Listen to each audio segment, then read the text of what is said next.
Alrighty, welcome to episode 87 of the Canadian Prepper Podcast, recorded October 4th, 2020. My name is Ian, and we staged a short-term coup tonight. I look in my eyes, I am the host now. I live on Vancouver Island. I'm an outdoor enthusiast, sports shooter, and my farmer's designated handyman. As long as you meet the deadline, Eric will be returned safely. I'm Alan. I'm a safety trainer, first responder, security expert, and overall safety nerd. All right. Want to help support the show and keep Canadian Prepper Podcast on the air? Buy a Canadian Prepper Podcast t-shirt at rapidsurvival.com. All proceeds help keep the lights on and the backup generator fueled. And if you are enjoying the show, please take a few minutes and like us on Facebook. Submit a review on iTunes. We also want your feedback, good, bad, indifferent, even just a topic you want us to cover. You can email us at feedback@prepperpodcast.ca. All right. We have some highly employable content for you this episode. Yeah. Best I could do. We're going to start off with some... That's right. We miss you already. We're going to start off with some preparedness-related news. Next, we'll let you know what we did for our preparedness since our last episode. Then we're going to get into the main topic, which is working towards the apocalypse. So some news. Two articles I found today. The first, it's really hard to not kind of poke fun at CNN. Just watching the election sideshow is what we're calling it in my house now.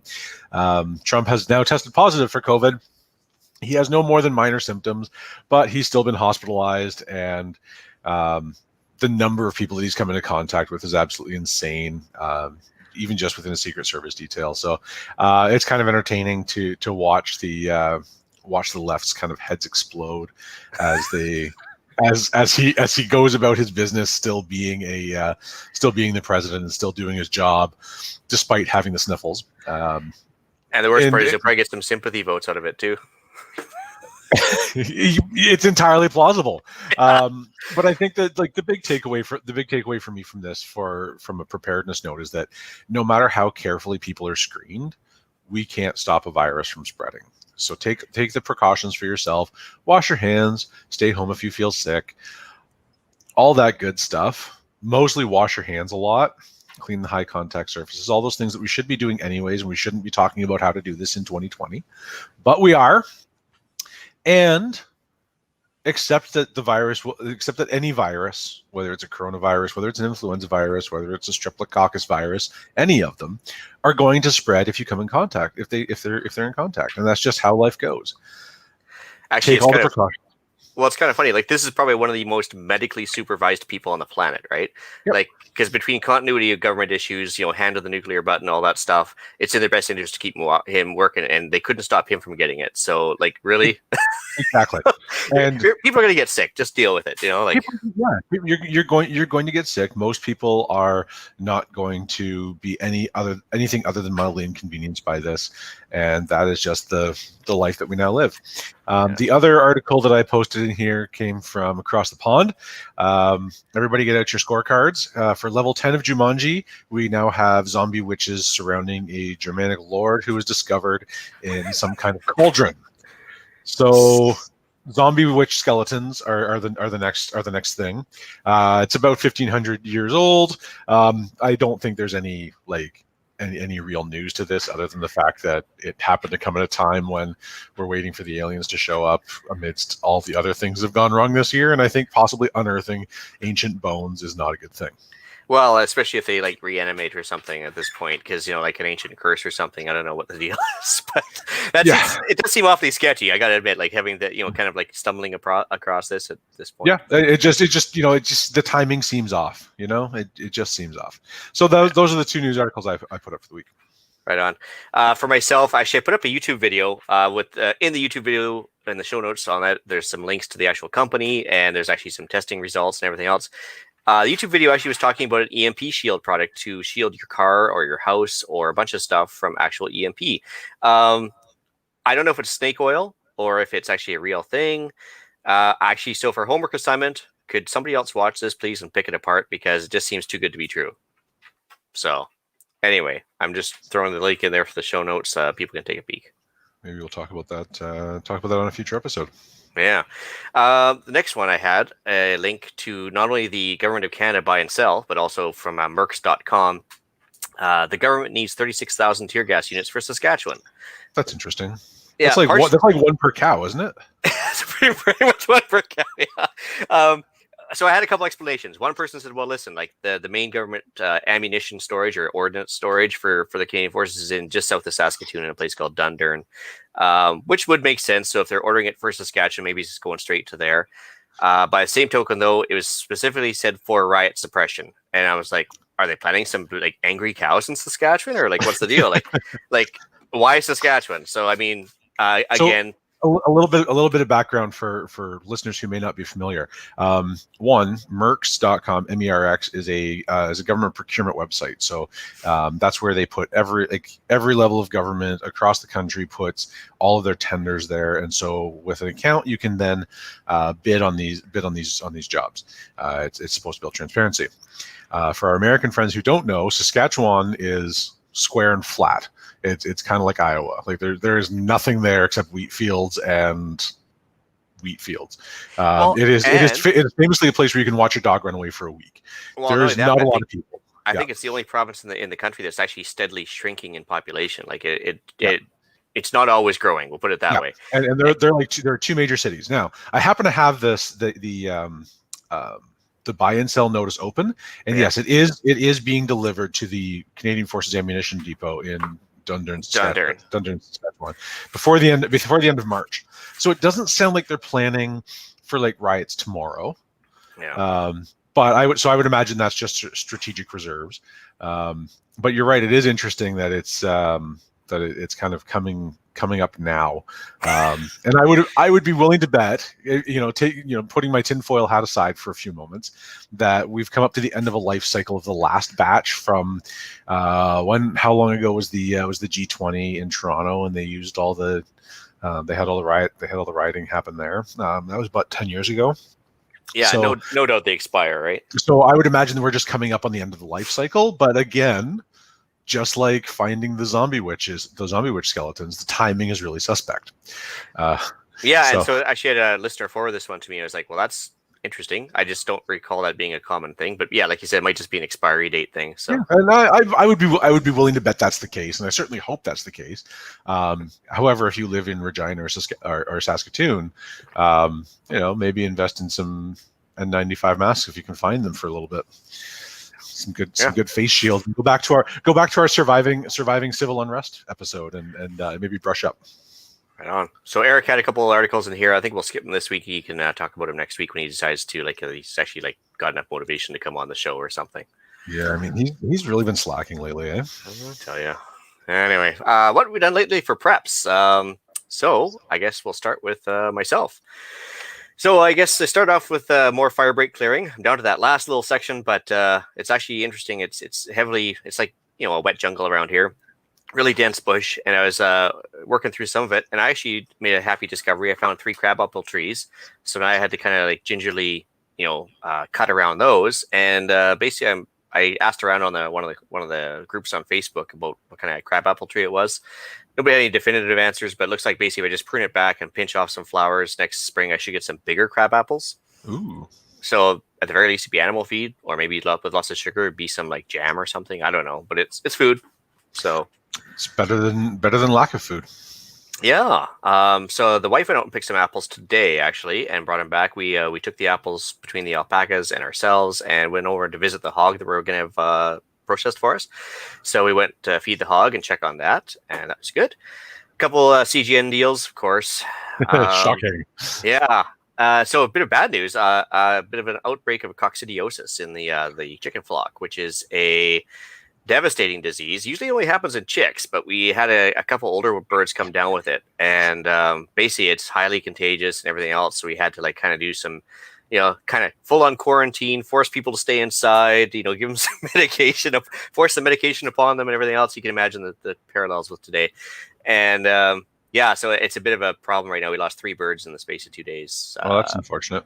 Yeah, so that's not good. Actually, but it is curable. Yeah, it is. It's just an antibiotic that, lo and behold, because of the U.S. border closure, the actual cure that's available in drug format is not available. So then we're looking at what 9mm 223 cures, or Yeah, well, it's going to be a triple S, or it's going to have to be, in this case, we're just trying like some polyvite, some general, like just kind of immune boosters and everything else to see how it works. What can we do, right? It's luckily only one of the coops that we have, so we're just going to keep it isolated to that one and hope for the best. well, best of luck for that, or best wishes for that. That doesn't sound like a pleasant thing. So No. good reason to not put all your eggs in one basket, as they say. Yeah, so all your chickens in one coop, and of course, it's the one time we're worried about food security. That being, of course, we have a food producer problem. But anyway, so then other than that, I finished clearing up the driveway. I had some again wet jungle. Bushes grow really fast and kind of covering up the driveway again. So I had to kind of run down the driveway with the loppers and clear that off to keep the bushes away from the power lines for the when and if we get that one day of wet snow. and yeah, I know. So, but still, when it does happen, it actually is an issue with the power lines. So I had to take care of that. Yeah, when it happens, it's an issue with the power lines here too. It happens for 6 months every year. Yeah. So that's about it. Pretty much just actually that the thing with the chicken coops is taking up a bit of their time. Well, yeah, that seems like a pretty big deal. Yeah, deep clean and antiseptic wipes and everything else all over the place. So washing hands and cleaning high contact surfaces and isolating if you feel sick and all the worst.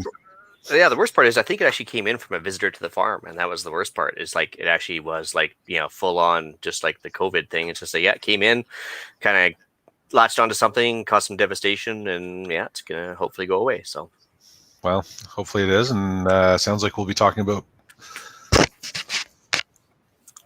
more stuff later. Sounds like we'll be talking about food biosecurity in an upcoming episode. Sounds like a good talk, actually.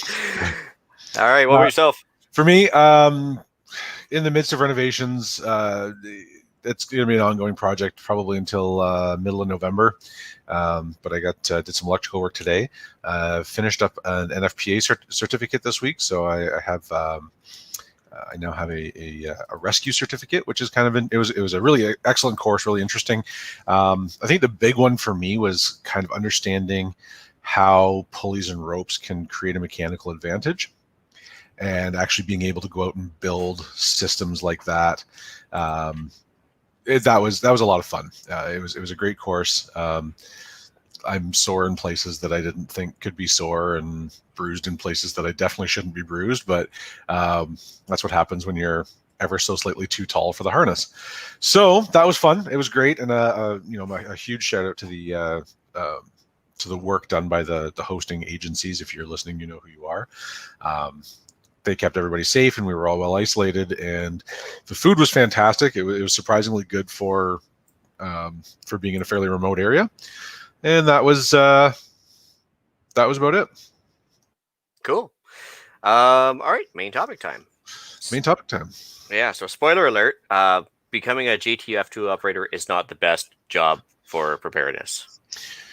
For a number of reasons. I mean, one, you're away from your home a lot. Yeah. Two, everything when all you have is a hammer, everything becomes a nail. That's pretty much it. I think the dog just knocked over my lighting. That's pretty good.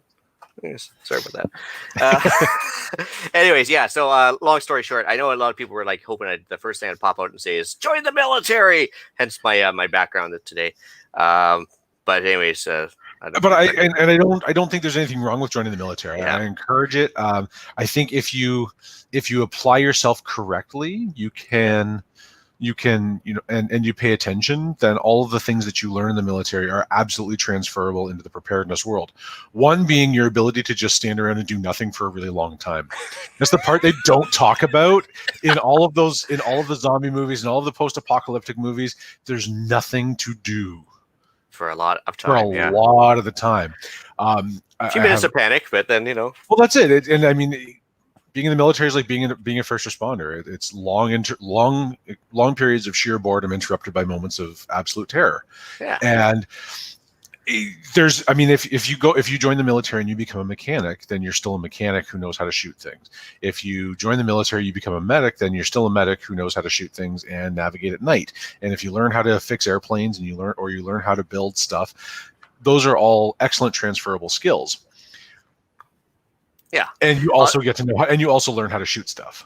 Well, yeah, and so I mean, like other than basic training, like from what I understand, like I had a lot of military neighbors when I lived in Barrie, and of course, talking to Andrew and stuff, it's like you don't shoot nearly as much as you think in the military. I think as a civilian, you can probably choose when and how often you shoot and how much you shoot, so that's obviously a little different there.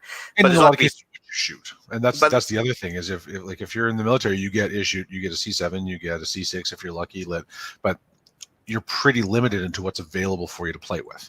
yeah. So I mean, yeah, like you said, there's a lot of transferable skills that are available other than operator. And I mean, so yeah, even if you got a job as an armorer and just learning how to repair guns, that could translate into your gunsmith job in the civilian world. You mentioned the mechanic and medic idea, but there's also like the search and rescue technician. I mean, that's going to teach you outdoor skills, first responder skills. It's going to teach you obviously how to jump out of planes too, I guess. But uh, but And there's a lot of it's all badass and it's all fun. yeah, But the big thing to take away from all of those, and it doesn't matter what trade you do, whether it's in the military, whether it's a civilian Red SEAL trade or anything, the big thing to take away from all of these jobs is your ability to stop and assess the problem. yeah. Because that's the biggest thing. If you can't diagnose what's wrong, you have absolutely no hope in fixing it. Yeah, absolutely. Yeah, so of course the nice thing about the military is they do pay for all the training and generally pay for all the equipment. I mean that you're going to be using. So there's a lot to be said about that if your options are limited or whatever. So yeah, it is an option. I just thought I'd cover that right off the bat. As far as prepper friendly jobs though as well, a lot of people rush to the idea of being a doctor, but as we know, especially in Canada, the entry to that thing is fairly limited, to say the least. Well, I mean, preference is given to people who are coming in from out of country and all kinds of other things. Being a doctor is great. And I think I encourage everyone to be doctors. We need more doctors. There's no question about that, especially in general practice. Those are far more directed towards healthcare than sick care. So I encourage that. Absolutely. But you're right. It is kind of a self-limiting problem. And thanks to the almighty dollar, preference is usually given to people who are going to be paying full tuition rather than those who are going to be subsidized by tax dollars. Yeah, you can gain a lot of those skills, a lot of the same skills and abilities by going to nursing school or becoming a paramedic. The nice thing is that nursing school, of course, is primarily women. So generally, as a man, you actually get a bit of a leg up if you apply to be a nurse.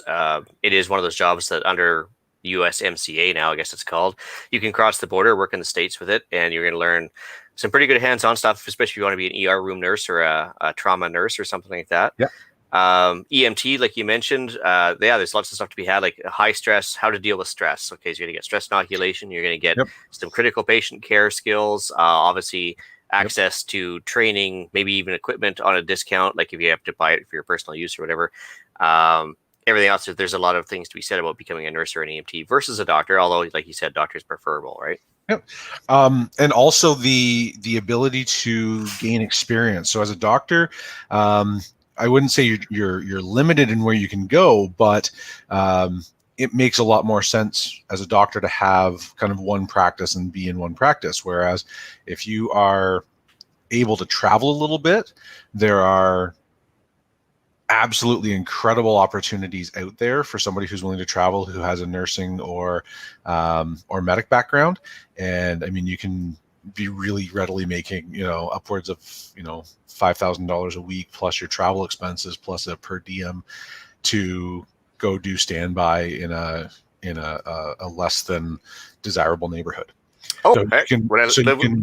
Yeah, I was gonna say when I lived up north, the nurses were making serious bank up there because isolation pay. I mean, they're basically treated like a doctor up there because they have to deal with a lot of stuff. Yep. And if it gets beyond their legal capability, then they just send them out on a medevac. But honestly, yeah, they were making some pretty good coin up there. Yeah, and so you're making really decent money, and you're usually your travel your living expenses are paid while you're on a tour like that.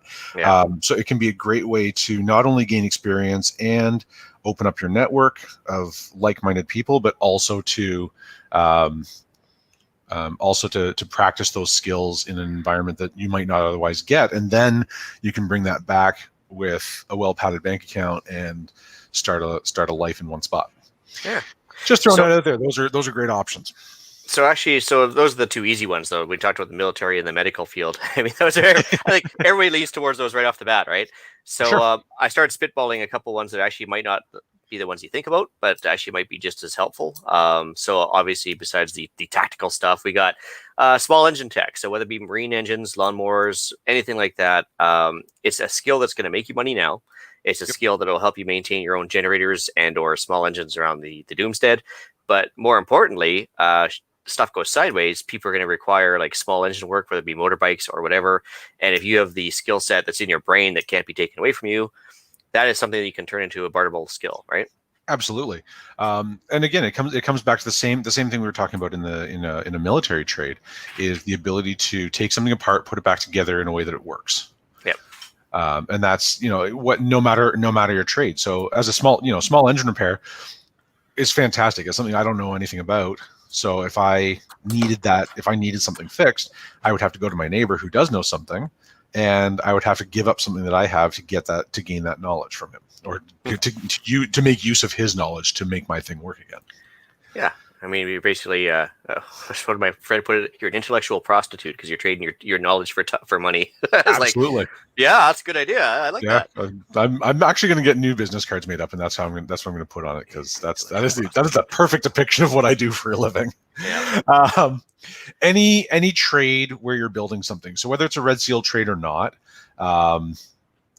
any trade where you're building anything is good. It's going to expose you to, once again, the critical, like the critical thinking, but also the how stuff works. Carpenter was the first one that came to mind for me, because everybody needs shelter no matter what. And so if I don't know how to look at a pile of wood and turn it, if I know how to look at a pile of wood, turn it into something that I can live in, then I'm going to be better off than somebody who has to figure it out on the fly.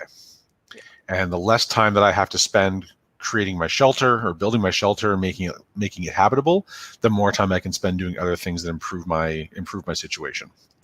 I think we both kind of mirrored a lot in the show notes with electricians, plumbers, welders. From a preparedness perspective, being able to fix your own stuff, super duper important. From a barter skill perspective, depending on how badly the excrement has hit the impellers, an electrician or plumber might not be as valuable a skill. But unless of course the plumber knows how to plumb, like, PEX line from irrigation systems into, like, drinkable water and everything else, right? Exactly, right. And same with a welder, right? If you can, if you can, welding is one thing, blacksmithing is something entirely different. They're not necessarily disassociated, but if you only know how, I mean, I know how to, I can stick weld, I can MIG weld. Definitely not a certified welder. Definitely not pretty welds for the most part. But if there's no electricity, I'm pretty well useless for welding. So that I mean, any trade is good for, again, the critical thinking, the idea of, I know how to take a thing, turn it into another thing that is useful. Yeah. So I had a question for you guys now. So there's more than one panelist that's a firefighter around here. As far as like just an everyday average skill that you'd use just to, on the daily, but also like as far as a limited services thing, how do you think that would fit in with the preparedness thing? It's funny. I was talking about that with my better half today as we were getting the show notes ready. And short answer is, it actually, I mean, in terms of having skills, it's excellent. I mean, what I've learned in the fire service is how to break stuff, how to put water on stuff. And I mean, I'm generalizing here. This is, I know that'll make Eric happy later when he listens to it. But in reality, understanding how to cut a hole in a wall without having the wall come down on you, right? So if I'm looking at a cinder block wall, I need to get through that wall, but I don't want the whole thing to collapse on me. How do I make that cut in such a way that's going to be as safe as possible? Get the Kool-Aid guy. Seriously, just go. Oh yeah! Smash through the wall. Absolutely. But just understand. I mean, one of the things that I learned the most about in firefighting, or one of the things that is most heavily taught, how our water system works, how our water delivery system works. It's one thing to be able to say there's a fire hydrant. It's quite another thing to say that fire hydrant puts out 1,500 liters a minute, and I know that because it's on a 12-inch main and I know where it's fed from. So understanding how our water system works. I mean, on the wall in our station, we have maps of our county and the neighboring counties and all the municipalities surrounding us and where all the water's fed from, so that if something goes bad here, in one spot, our water supply isn't interrupted, or what the effect is on the water supply.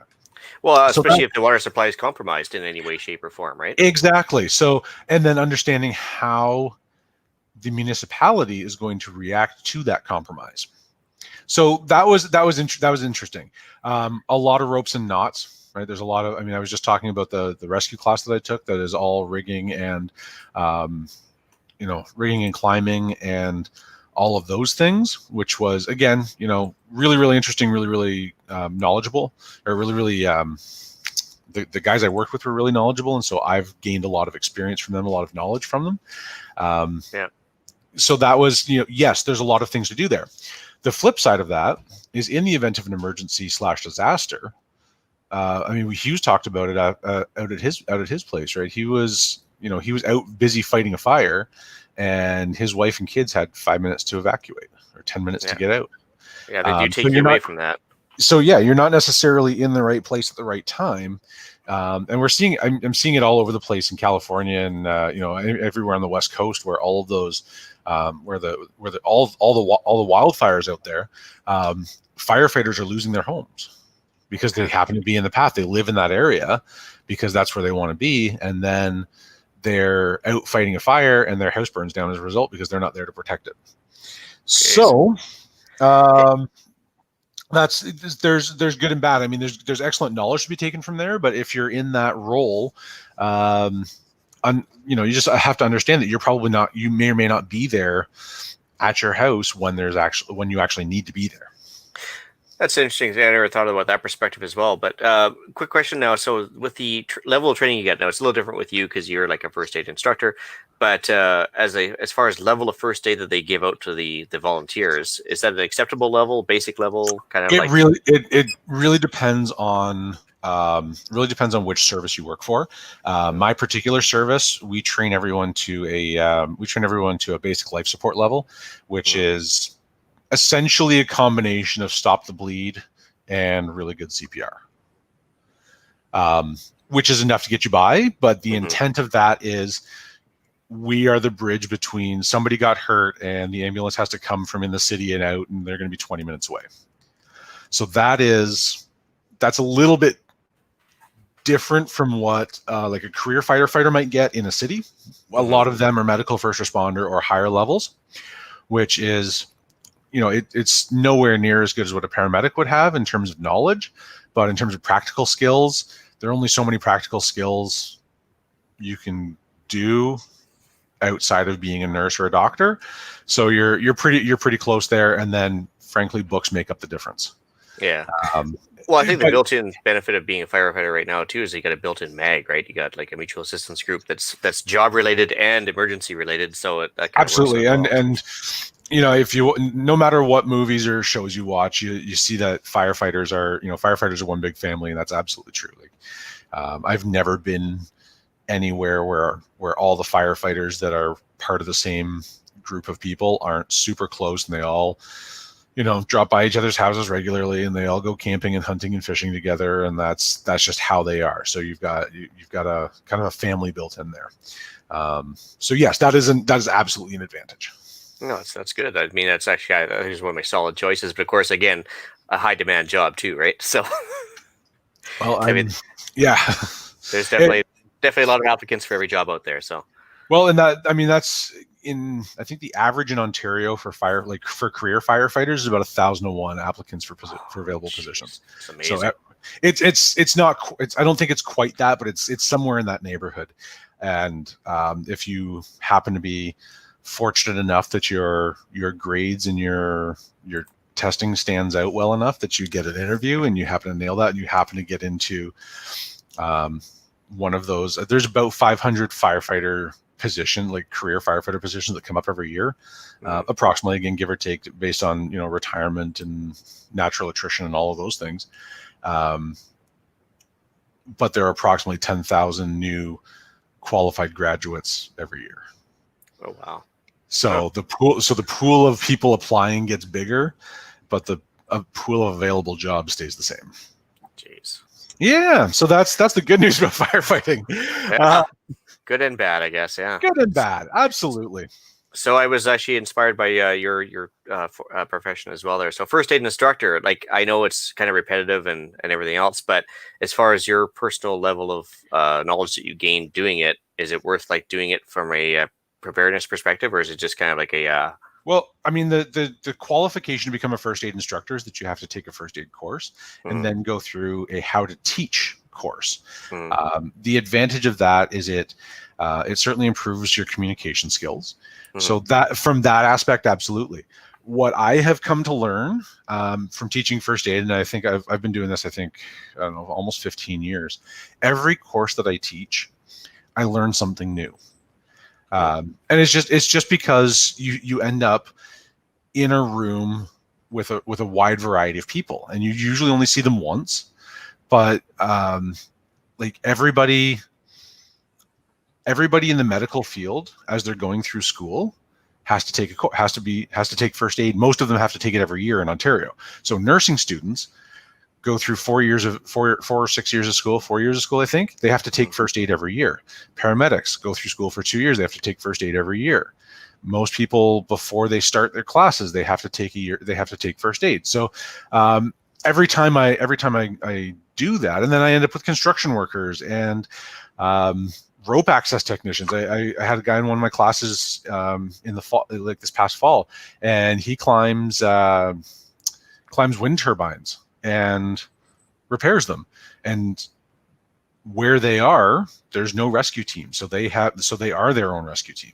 And so discussing so you end up talking about how everybody else approaches specific things. I mean, just, as a random example, I was in a class in the fall. I was teaching a class in the fall, and I was wearing shorts.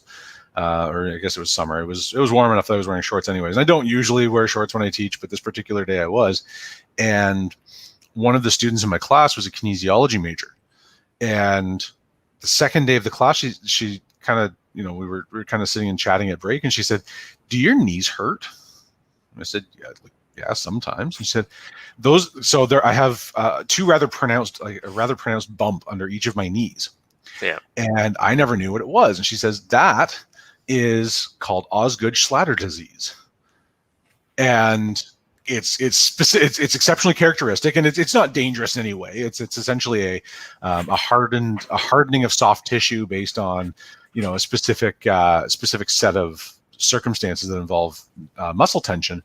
Usually in people who are young, and essentially it's a result of people getting too tall too fast. But it was just one of those weird things where they've always been there. I've never, I don't remember, they didn't show up one day. They've just always been part of my life. And just because of that interaction with that person, I know a little bit more about it now. So that's one of those, it's just one of those situations where I find myself in rooms with people who are smarter than me. And I've long been a believer that if I'm the smartest person in the room, I'm in the wrong room. So yeah. So I find myself in a room full of people who have more training. They're smarter than me, and I learned something from every one of them. I learned that we were talking about Narcan and naloxone one time, and one of the nurses that was in my class, again, she's a registered nurse, but she still has to come and take a first aid class.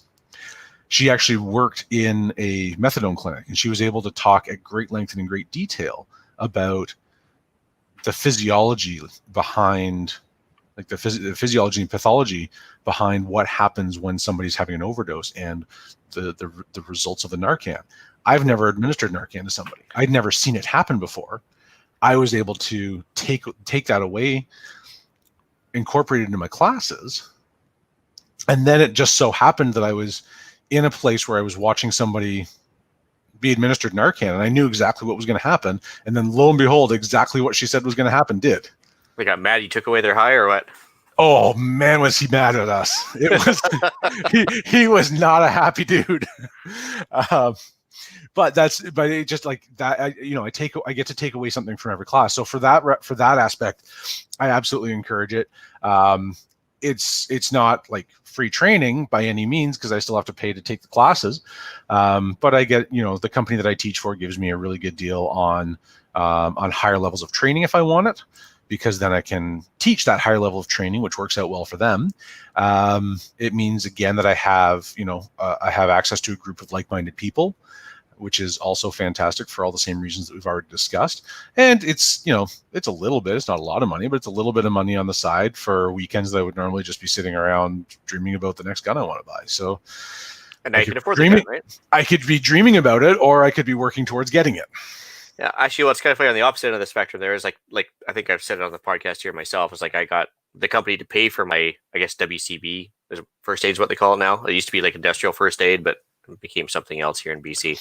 Anyway, so yeah, if you're no matter what company you're at, if you can't take the time to become a firefighter or a first aid instructor, one thing you can do is most provincial health regulations and or safety regulations require that you have a certified, like high level first aid tech if you have more than like 15 employees on site or whatever. So if you volunteer to be that guy, chances are they're going to pay for the course, pay your wages while you take it, and give you a raise for having it. So works into preparedness, works into a better job thing, makes you more retainable, I guess, or in the case of job downturns and stuff. Yep. It's like there's a lot of benefits to stepping forward on that volunteer line, right? Absolutely. And yeah, it also means that in the event that something goes wrong, chances are good that you're in a position where you're not directly involved in it. And yeah, obviously check your provincial regulations. I'm reasonably certain that all provinces in Ontario, and I would imagine all states in the union, have a regulation that says you have to have an appropriate number of first aid trained people based on the locations that you're working in. So here in Ontario, you have to have at least one person certified at every work location, and then the level of certification and the amount of equipment that has to be available changes based on how many people are at that location. But again, everybody's different, and so no matter where you are, if you're in a trade and you're on a construction site, then you might not need to be the first aid person. But if you're like what I did when I was in a trade, I would spend some time on construction sites, and I would spend some time in office buildings fixing things. Mm-hmm. And so all of our techs had to be first aid trained. Well, I was literally the baker at the grocery store. Just because the grocery store had, at any given time, I think well over 50 people in the building that were working there. So yeah, they needed to have a WCB person on there. So they were like, everybody else took 3 steps back. So I was like, well, yeah, I'll do it, sure, whatever. Absolutely. So, yeah, no, they're gonna pay for it, and you get a couple of days where you're not working. You're doing that instead. Absolutely. And you get to become part of the solution instead of part of the problem. That's right. Which is usually a benefit. So based on our episode, I guess a few episodes ago now, when you talked about solar systems there, I actually was thinking about that. If somebody's young and in school or whatever, maybe try and latch yourself onto a solar company, not just for the money as an apprentice, but also just think of the knowledge you can gain if you want to do an off-grid system yourself down the road. I'm actually in the midst of just following around a guy while he works with my solar system because I'm trying to learn as I go. And drinking from a fire hose, right? Like there's lots of stuff to learn that you didn't even think about to begin with. And everything from voltage drops along your power or your supply lines, everything else, and voltage regulators and charge controllers and everything else. It's definitely worthwhile doing it for at least a season to see if you can maybe follow along. Maybe it's a career choice, but yeah, it's something that will help you prepare this for sure. 100%. It's anytime you can gain knowledge is a good time. Yeah. One other thing that we see all around here is the small organic farms. So, because most industrial farms require massive machineries, $1 million combines, $1 million seed sprayers and everything else. Obviously, you go down to a small mom and pop operation like an organic farm and you learn how to farm and how to deal with plants. You're probably far better off than working on an industrial farm. But if you're looking at maintaining a food supply, starting your own garden, everything else, maybe spending a season at an organic farm couldn't hurt. Absolutely. And something that just kind of occurred to me while you were talking about that, go spend a year tree planting. You're gonna live in the woods. You're gonna work hard. You're gonna understand what it's like to be absolutely miserable and not be able to take a break from the weather, and make decent money while you're doing it. And appreciate how fast weather can change. Yeah. So, because and like talk about like it's good physical exercise. It is money, but it's like it's gonna be a learning experience on why you should use your brain versus your body. Absolutely. Yeah. So search and rescue volunteer. So we talked a little bit. Must have been what 4 or 5 episodes ago with Gavin. Yep. Talking about becoming a search and rescue volunteer.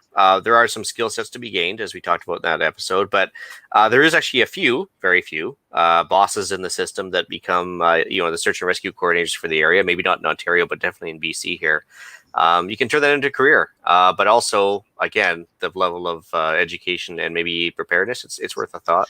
Absolutely. And I mean, anytime you can volunteer is a good time. People who volunteer tend to be good people that you want to know more, that you want to have them on your side. And that's just, it's true regardless of where they're volunteering. It's really tough to volunteer with an ulterior motive. It's just not worth it for the most part. So, and anytime, any volunteer. And I think I've got a few that I was going to jump into, but while we're talking about it, like Habitat for Humanity is a great place to volunteer. You want to learn how to build something? Go build houses, and it's difficult to convince somebody to pay you to learn to build houses if you don't already know. But Habitat for Humanity will gladly teach you the skills that you need. That's just a matter of showing up, isn't it? Pretty much. It's probably not anymore. There's probably a little bit more screening involved now, but it used to be that like we're going to go over here and build, and if you can show up and you know how to swing a hammer, then we'll teach you the rest. If you know which ends for swinging and which ends for holding, then everything else is just details. So it's a great place to work, and the added benefit of that is you get to do something that's lasting, and something that you can something that you can look back on and say that you made a difference in somebody else's life. And I sincerely hope that that's part of your plan, is to be able to do that, because it's a great feeling. Other places to volunteer: if you're Canadian, go check out St. John Ambulance, your local used to be called the Brigade. I think now they call it the Community Services Division or something. Most search and rescue teams are volunteer. There are a few paid kind of standby rescue, and there are a few professional rescue places, but I would say the vast majority of them are volunteer. There's a note in the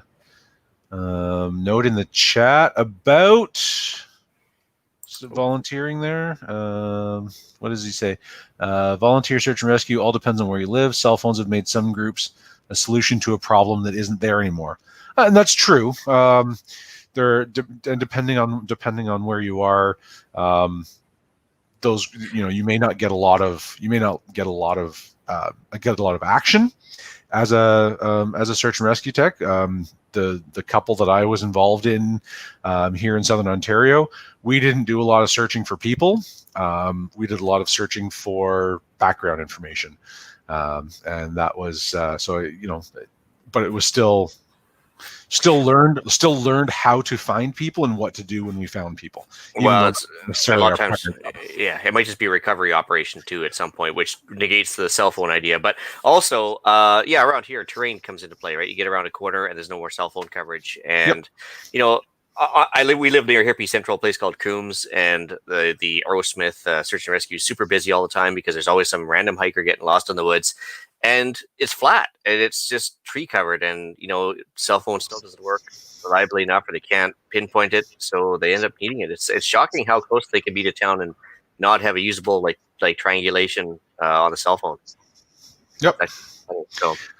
So yeah, just it's a diminishing problem. Absolutely, the world's just not that big anymore, but it's still worth being involved with. And most places that have invested time and money for equipment and training, they're going to find other stuff for you to do that's in the same field, so that you can stay engaged. So again, if you want to be involved in something like that, then find a way to make yourself useful. Anytime you can find somebody to work with and gain some knowledge from them, it's a good time. My notes were all about becoming a carpenter and working for contractors.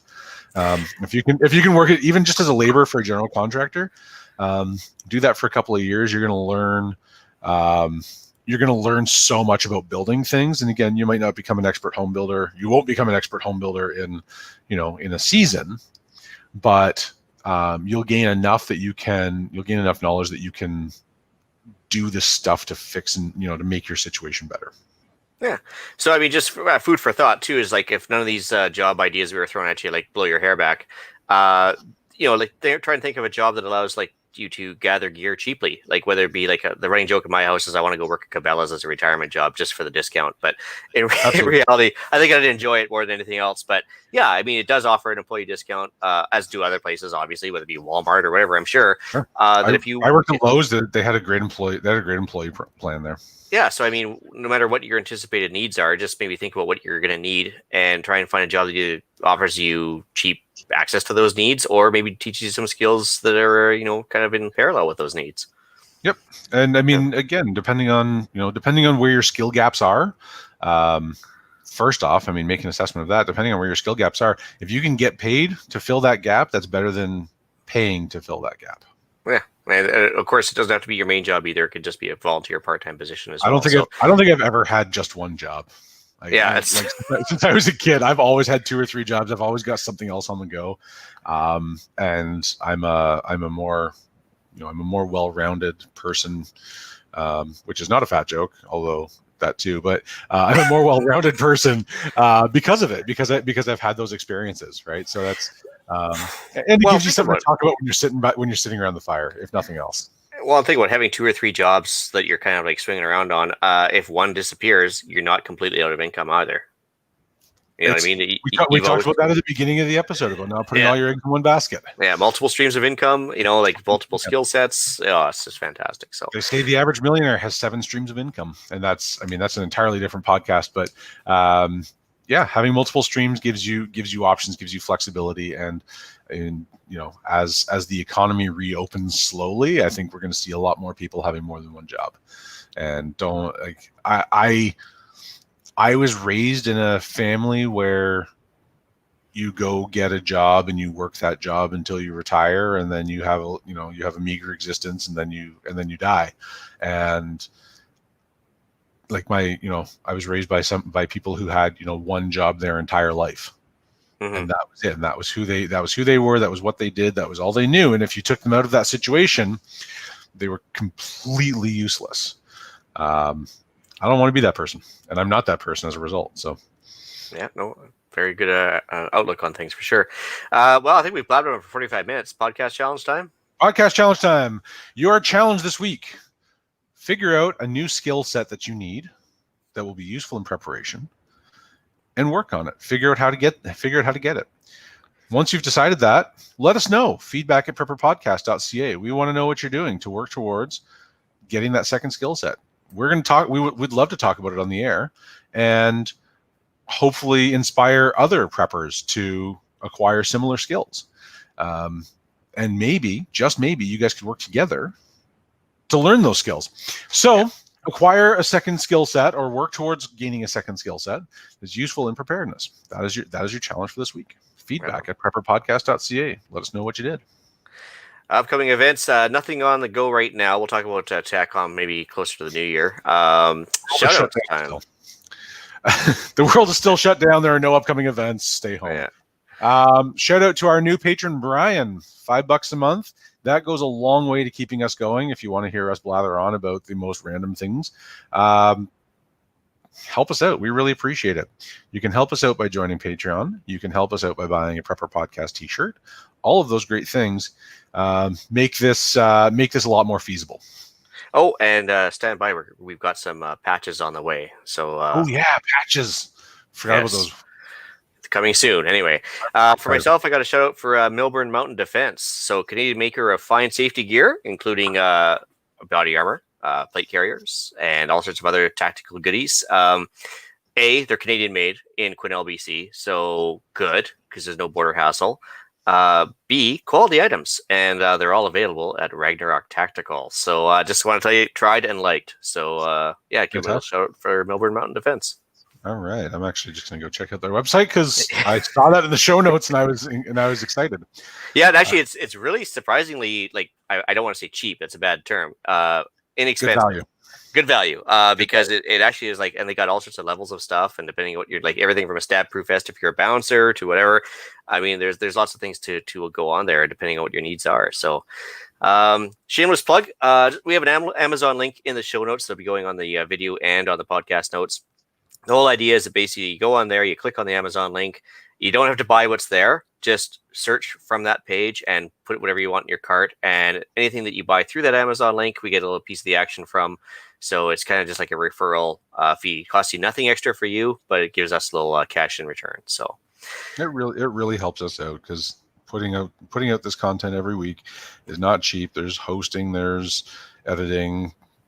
Eric has to pay us grand sums of money to keep showing up, and all of those things. Oh wait, I wasn't supposed to talk about that.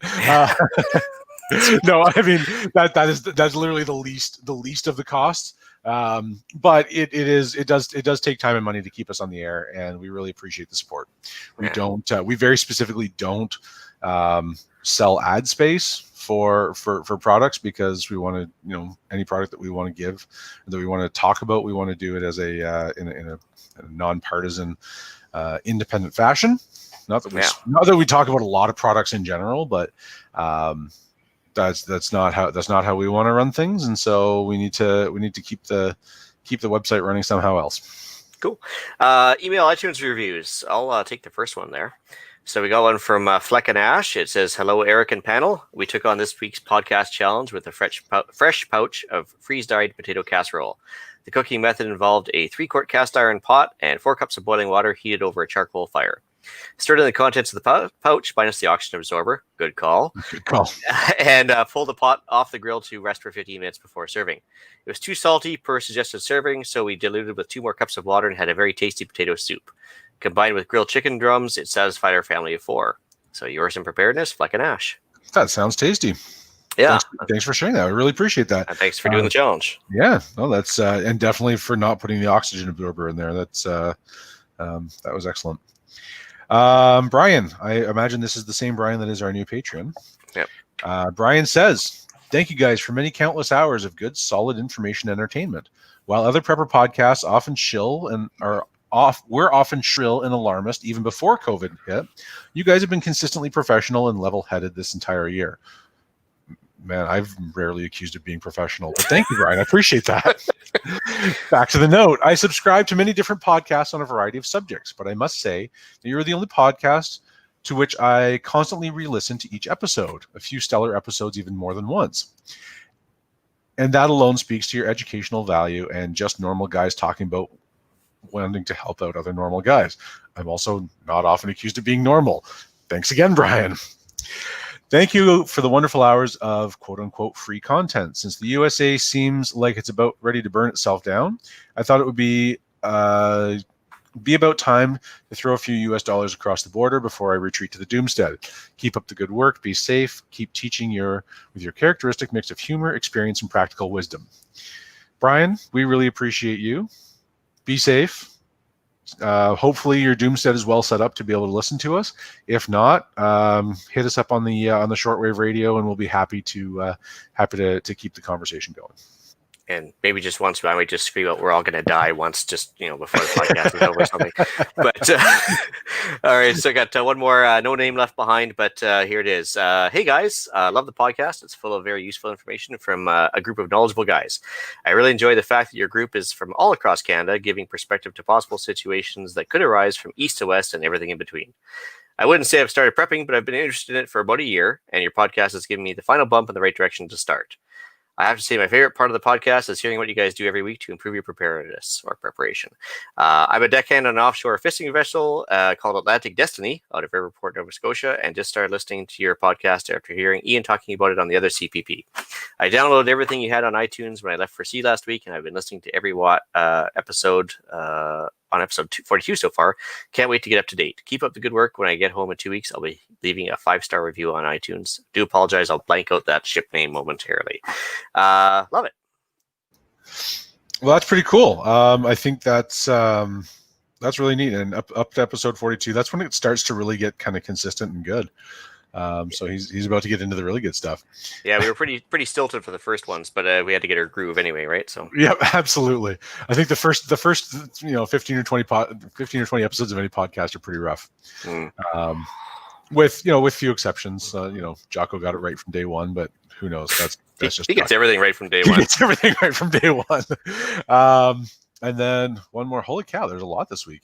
Yeah. This was another 5-star review from Lucky Shot 41802 via Apple Podcasts in the United States of America. And this says, love the podcast, always learn something new. Even though I've been prepping for the past 5 years, my only complaint is that their Canadian accents are not thick enough. Haven't heard one A or a boot, or it could just be my American arrogance. Oh, sorry about you anyways, eh? Listen, we're really sorry about this. It's been a really hard try to not have the Canadian accents just because we knew there were going to be a bunch of you Yanks down there that were going to be listening to us. We didn't want to confuse anybody. So with that, I'll put my toque back on, get me a double-double, go down to the corner, watch some shinny, and everything will be fine. Come back home, sit in my Chesterfield. Well, we could break into the Newfie accent or the Quebeco next. I don't want to I don't want to anger any of the audience. So anyway, yeah. I apologize to all Canadians out there for perpetuating the stereotype. But we will apologize because we're Canadian. So there you go. You got that. You got it. All right. I guess time to bring episode 87 of the podcast to an end. You can find the podcast on iTunes, Podbean, Spotify, or your favorite podcast app. Please help us out. Submit a review. It helps other people find us. We do record these shows live on Facebook and YouTube. If you want an early peek at the show, pick your favorite channel, subscribe to Canadian Prepper Podcast, click the notifications tab that will give you an alert when we're going live. If you want to find me directly, best place is by email, Alan with 1L at prepperpodcast.ca. Awesome.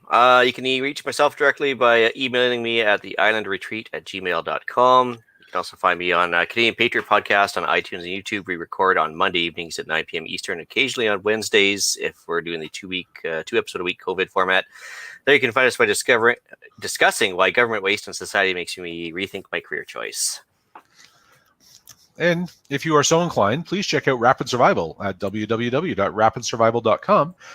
You can find Eric there on the live chat. I mean, if he's still there and actually cares, while buying some prepper gear. You can also get Eric directly at feedback@prepperpodcast.ca.